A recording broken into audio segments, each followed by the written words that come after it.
নমস্কাৰ, আহি গ'ল হৰি আৰু এতিয়া ৰাতিপুৱা দৈ চিৰা খোৱাৰ পিছতে এতিয়া আমাৰ হৰি আহি গ'ল চিপাঝাৰৰ পৰা আৰু মজা আছে একাপ চাহৰ লগত এটা কল, এটা পিঠা আৰু অকণমান কেক।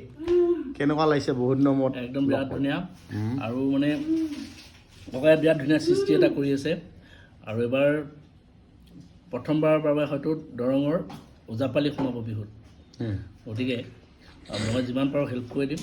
বিৰাট ধুনীয়া। এতিয়া আমাৰ হৰিৰ দেউতাক যিহেতু শুকনানী ওজা দৰঙৰ, আৰু দৰঙীয়া সংস্কৃতি আমি আজিলৈকে কৰা নাই বিহুত, গতিকে দৰঙৰ অকণমান ফক যদি এবাৰ আমি ৰাংঢালি 25 বছৰীয়াত যদি আমি ইনক্লুড কৰিব পাৰোঁ আমাৰ বিৰাট ভাল ধুনীয়া লাগে। লাগে, বিৰাট ধুনীয়া লাগে। গতিকে হৰিকে গোটেই দায়িত্ব দিছোঁ আৰু দৰঙৰ দুজনেই মানুহ আছে, নীলোৎপল আৰু হৰি, দুইজনে এতিয়া মোক কিমান সহায় কৰে এতিয়া নাজানো। ইমানে দৰঙত ইমানেই ফক আছে, মানে ইয়াত আপুনি শেষ কৰিব নোৱাৰিব তাৰমানে।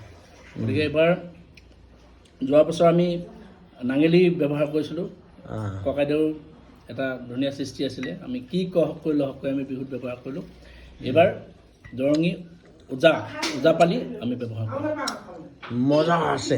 মজা আছে।